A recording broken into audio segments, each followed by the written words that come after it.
Bueno, acá estamos con Franco Barreda, entrenador mental, preparador físico y director de Evo Gym. ¿Cómo está, Franco? ¿Todo bien? ¿Qué tal? Mucho gusto, ¿cómo estás? Todo bien. Hoy vamos a hablar sobre el tema del coaching. Hace poco hablamos con Diego Martí, psicólogo deportivo uruguayo, sobre el tema de la psicología del deporte dentro del automovilismo, un deporte que la verdad que hay gente que todavía no comprende, ¿viste? El tema del entrenamiento físico mental en el automovilismo. Así que vamos a empezar a trabajar detalladamente, esta vez sobre el tema del coaching.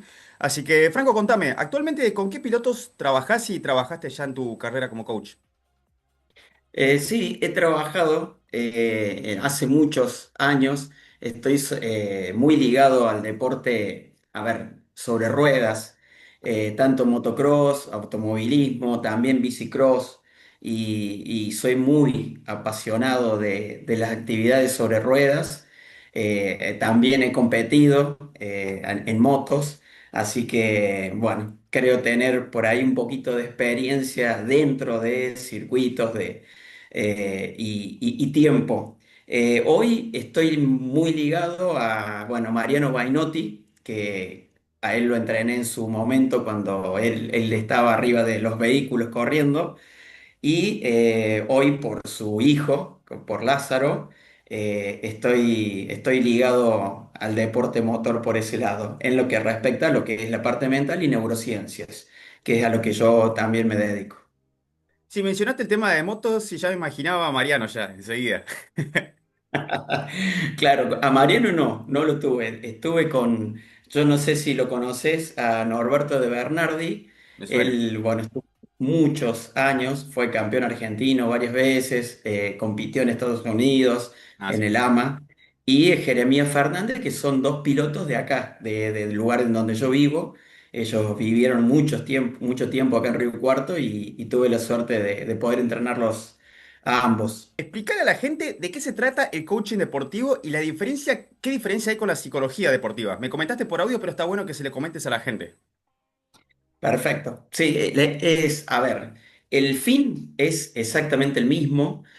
Por ahí la metodología que se aplica sobre los deportistas es la gran diferencia. Hay muchos coaches que hoy están estudiando psicología y muchos psicólogos que están estudiando coaching para hacer abordajes a deportistas.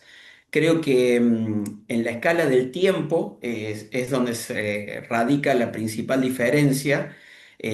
Por ahí un deportista tiene una situación, un obstáculo, una desaveniencia en su carrera deportiva, y para tratarla, la psicología, por ejemplo, va hacia lo que es el pasado de la persona o del deportista, a ver qué le ha pasado en su vida para estar en esa situación no deseada. Mientras que el coaching, muy por el contrario de ir al pasado, va hacia adelante, es decir, se planifica una situación ideal sorteando ese obstáculo que él está teniendo en ese momento, y se planifica con acciones concretas para abordar ese objetivo siempre hacia el futuro. Esa es la gran diferencia. Uno va hacia el pasado, ve en qué momento se produjo esa falencia que hoy está teniendo, y el coaching deportivo va hacia adelante. A partir del obstáculo que está teniendo, va hacia el futuro con una planificación de acciones. Comentame, Franco, ¿cómo se arranca de cero a trabajar con un chico que está aprendiendo en el deporte en el tema del coach? ¿Y cómo es trabajar de cero ya con un deportista profesional? ¿Qué diferencias encontrás abismales? Perfecto, bien. Yo trabajo justamente con deportistas amateur, hoy amateur, que buscan ser profesionales, y deportistas profesionales de élite. Por ejemplo, en el tema del polo, estoy entrenando jugadores que están en el abierto de polo, que sería la élite a nivel mundial.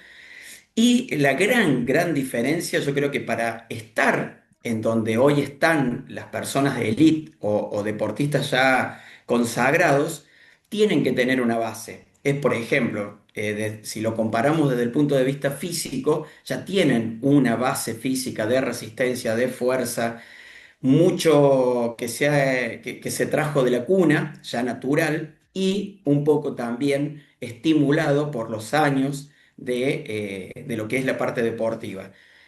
En el tema amateur, uno va hacia lo básico, a evaluar esa cabeza, esa mente o esa posibilidad de responder a situaciones y a partir de ahí se lo va ayudando a crear nueva calidad de pensamientos. ¿Sí? Un deportista de élite ya tiene esos pensamientos de calidad para tener emociones de calidad y a partir de ahí tener buenas reacciones o buenas acciones dentro de la cancha. O sea, la expresión de su técnica, por ejemplo, un corredor de autos sabe que tiene que hacer una maniobra, pero muchas veces, empañado por una emoción que lo tiene a él en ese momento, esa maniobra es errónea o falla en esa expresión técnica dentro del auto.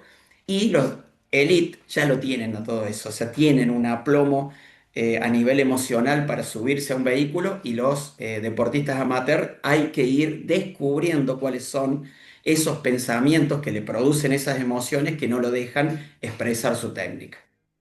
¿Hacen alguna actividad puntual en particular, tanto en lo cotidiano, entrenamientos y también los días que se acerca a poner una competencia o cuando ya está en un régimen de competencia?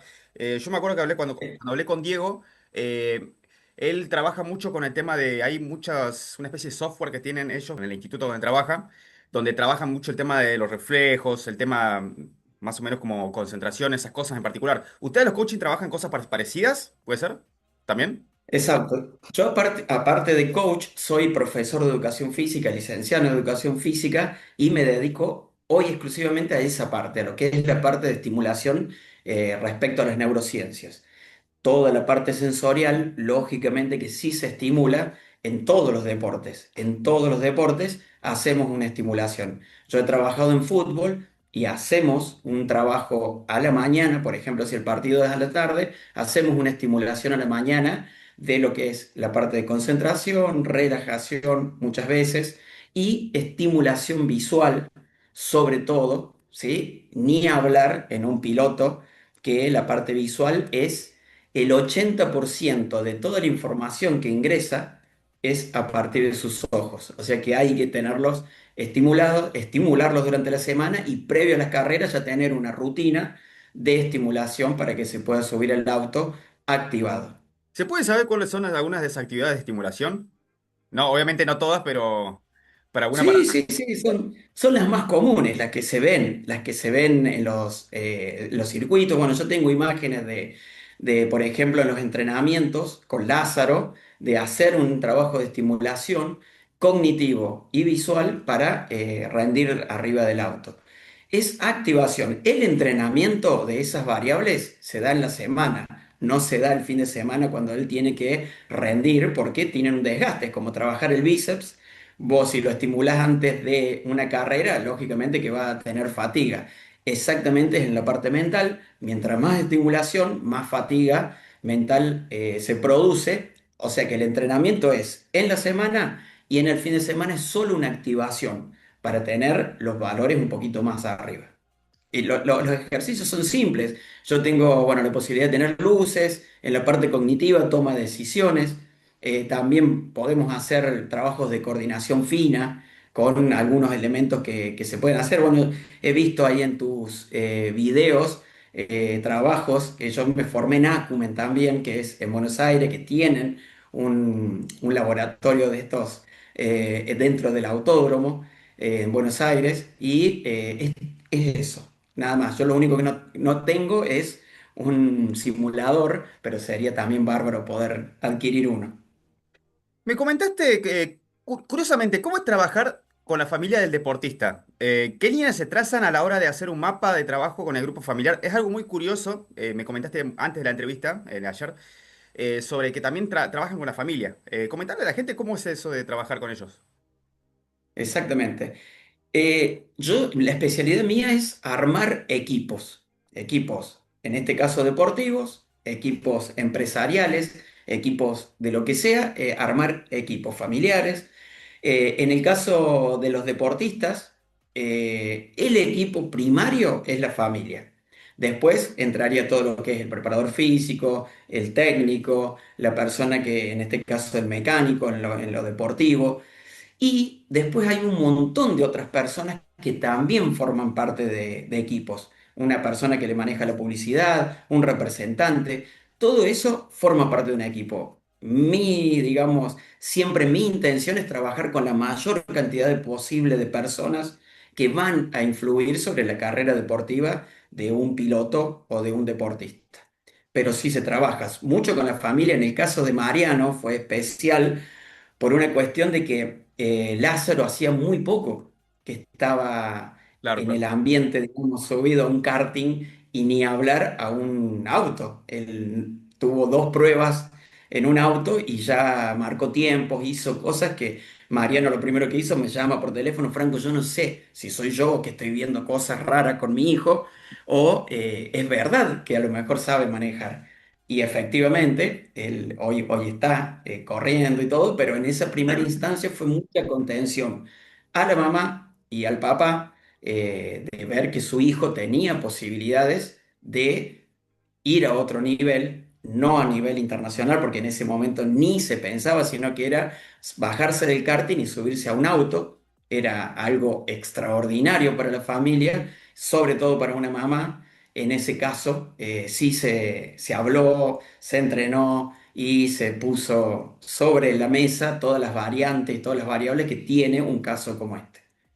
Justamente hablando de Lázaro, hace poco Eduardo Ramírez, ex manager de Esteban Tuero y Gastón Mazacay, una persona, un empresario muy importante en lo que es el mundo del automovilismo a nivel argentino, justamente mencionó en Clasificando sobre el tema de Lázaro Bainotti y lo comparó un poco con el caso de Antonelli, ya de muy chiquitito, ya andando, no solo andando, sino dando buenos resultados también. ¿Qué diferencias ves que hay entre trabajar con un piloto de automovilismo con otro de otro deporte? ¿Hay alguna diferencia en particular o directamente es prácticamente lo mismo? No, son muy especiales. No los deportes de automóvil, solamente el automovilismo, sino los deportes sobre ruedas. He tenido la posibilidad de entrenar a un bicicrosista, campeón del mundo, a estos dos chicos que te digo, corredores de motocross, también a nivel mundial, los dos mejores de Argentina, y a nivel mundial en ese momento deben haber estado cerca del top 10 a nivel mundial, y también a nivel de pilotos de autos. La gran diferencia es el aislamiento que logran cuando se ponen un casco. Tanto un chico que anda en bicicleta, una persona que anda en moto y una persona que corre en autos, no son la misma persona sin el casco puesto que con el casco puesto. La experiencia me ha demostrado, pero miles de ejemplos, muchísimos ejemplos de que vos estás tratando con una persona normal, común, teniendo un diálogo, hasta que se pone el casco. Se pone el casco y se convierte en otra persona. Es como que lo aísla de juicios, de opiniones, de ruidos, de motores, de personas, de público. Es una cuestión que yo sí observo mucho porque he tenido posibilidades de seguir comunicado con pilotos haciendo una entrada en calor, por ejemplo, con el casco puesto y la indumentaria puesta. Es totalmente diferente a cualquier otro deporte. Mirá que hay otros deportes que usan casco y vestimenta, por ejemplo, el esgrima, nada que ver con los deportes sobre ruedas, y esto va a sonar feo, que en donde se juegan la vida, muchas veces se ponen el casco y corre peligro la vida. Un deporte muy parecido en ese aspecto que también mentalmente es bastante complejo es el MMA. Cuando ellos están por entrar a ese hexágono o al ring, Claro. saben que la vida de ellos peligra. En el tenis, por ejemplo, no existe esa posibilidad. En el fútbol, en el básquetbol, en el vóley, ¿puede haber riesgo? Por supuesto que sí.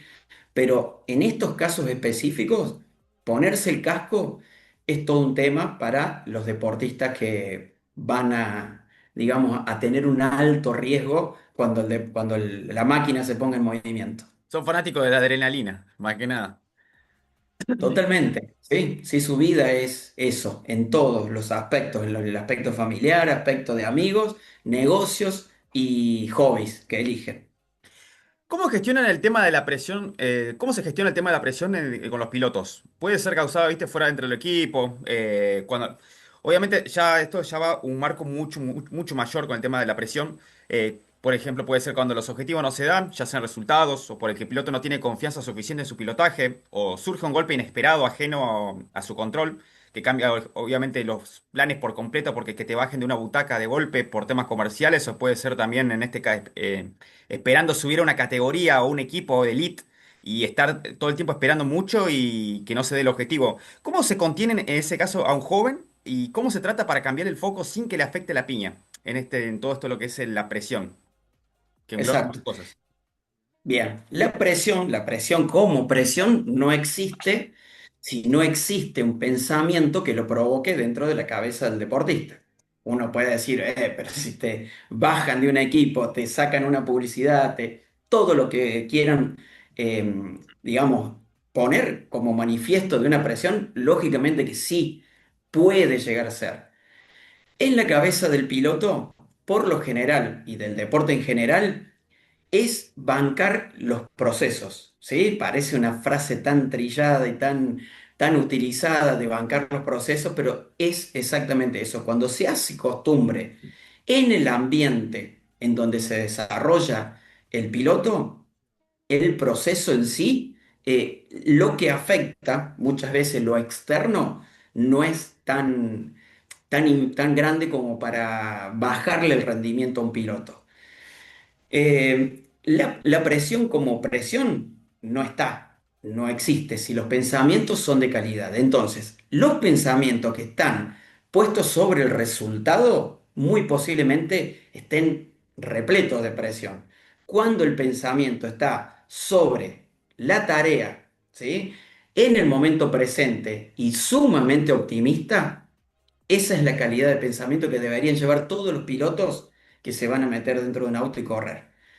Es un pensamiento top, ¿sí? Ya acá entra lo técnico, ¿sí? La T, la O y la P. T de tarea. ¿Qué estoy haciendo ahora? Estoy pensando en la publicidad que se me puede llegar a caer si no gano, en la posibilidad de no estar más dentro del equipo si no gano.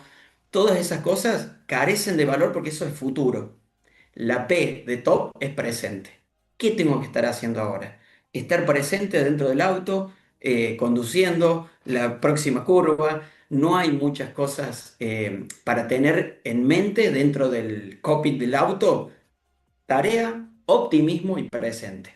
Top. Si eso existe, es muy difícil que la presión se meta dentro de la cabeza, genere pensamientos y se vea reflejado en el rendimiento del piloto.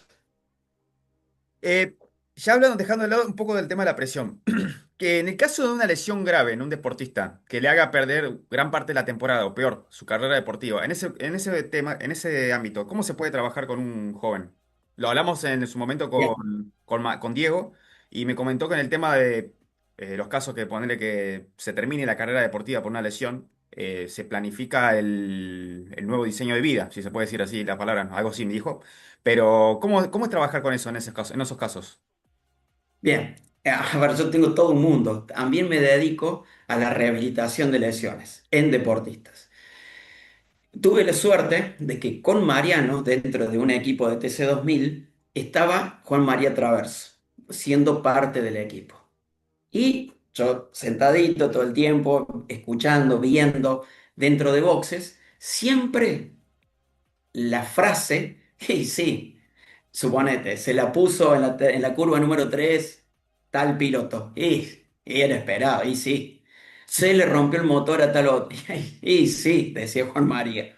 Y yo escuchaba y hablaban, estaba Furlan también en ese equipo, una locura el nivel de pilotos y de posibilidades de estar escuchando conversaciones.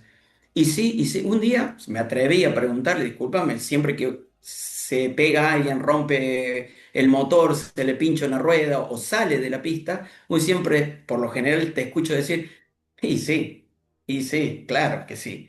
Y él me dice, ningún piloto que quiera estar en pista se le rompe el auto. Le digo, pero cuestiones fortuitas que pasan. Sí, pueden llegar a pasar, pero no te saca de la carrera. ¿Te puede pasar? Sí, te puede pasar, no te sacan de la carrera. En el caso de las lesiones, yo tengo 30 años de experiencia dentro de lo que es el mundo deportivo de élite. Soy más grande de lo que parece.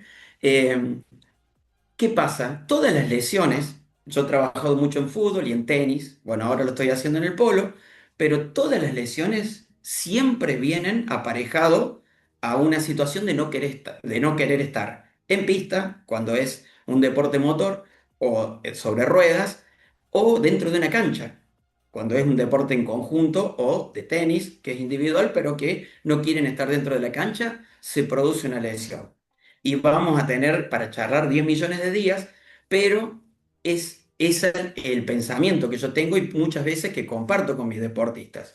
El día que vos no quieras estar en ese día, en esa cancha o en ese circuito, bájate antes. No provoques una rotura de auto, no provoques una lesión o un choque, porque no sé, si no quieres estar, no estés de arranque. Muchos de los accidentes, yo he tenido la posibilidad después de estar con personas o lesionados, o que han roto el auto, que han pinchado una rueda, porque la pinchadura de una rueda pasan 50 vehículos antes y no la pinchan.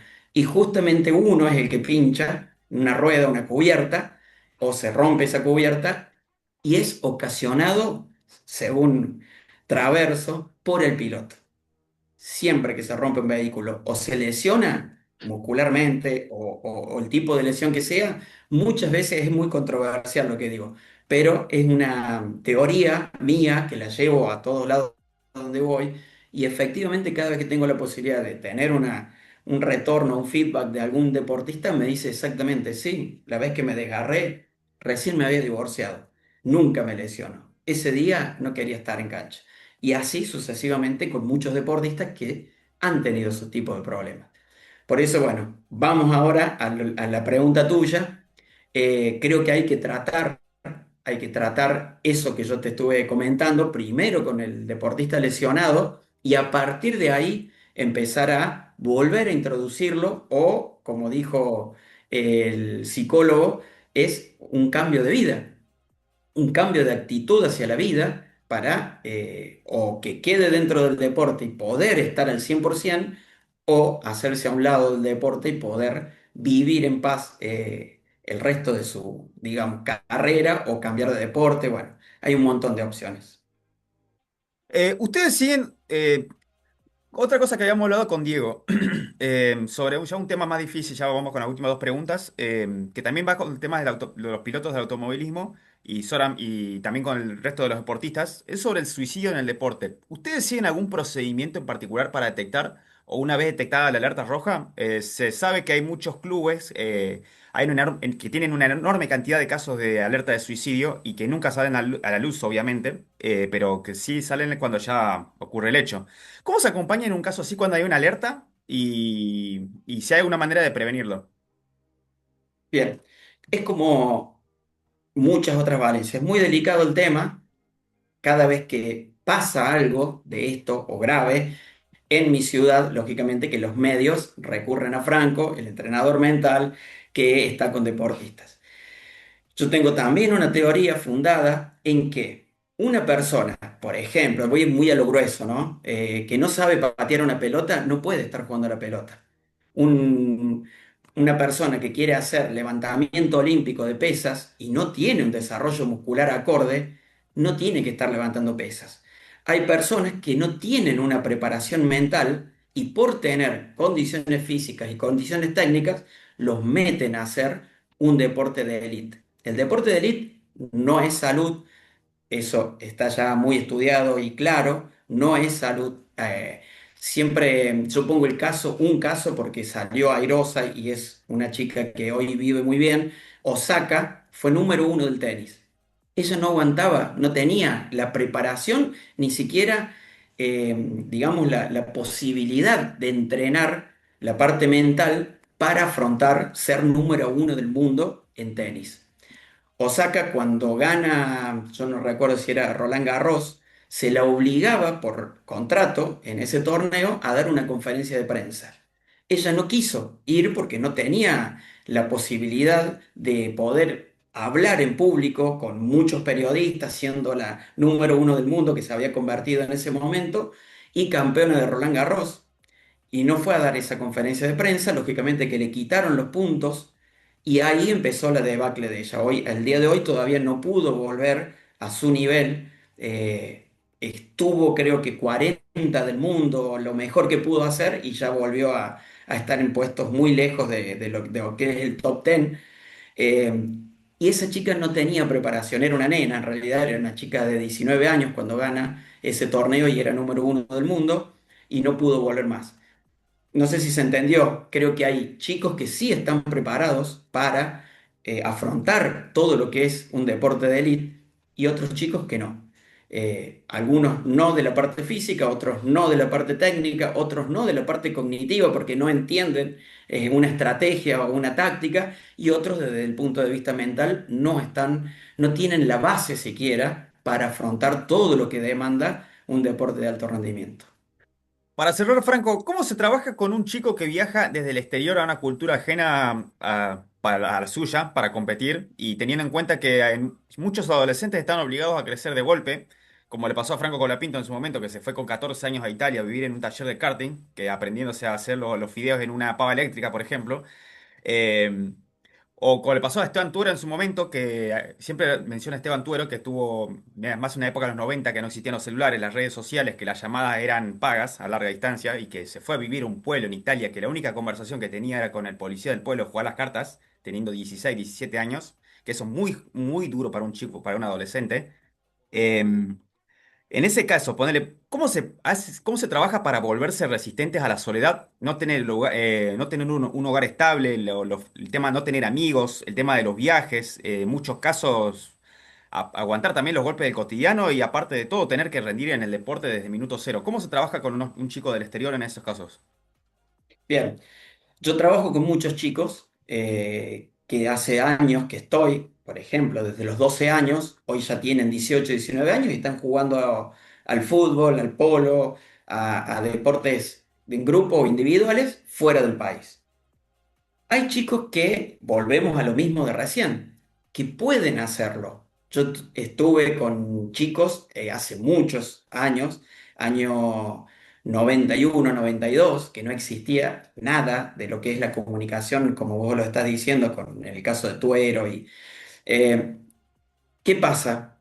Hay una chica que fue al circuito mundial de tenis y dormía donde podía con personas ajenas que no sabía quiénes eran, que hablaban otro idioma, que no podía comunicarse, no había forma, pero ella era muy fuerte. Y el día de hoy todavía sigue siendo fuerte, tiene una gran academia de tenis acá y sigue estando, digamos, al tope. Otro chico que se tuvo que ir a vivir a Estados Unidos también en el año 2002 aproximadamente con el bicicross, exactamente lo mismo. Él vivía en una casa con una chica que era china, con un pibe que era de Canadá, que no hablaban idiomas que él conocía, y sin embargo hoy es un tope de gama, él es neurocirujano y está, digamos, hay muchos chicos que se fueron y tuvieron que volverse por una cuestión, primero puede llegar a ser cultural, no creo que sea falta de preparación, no creo que sea falta de preparación,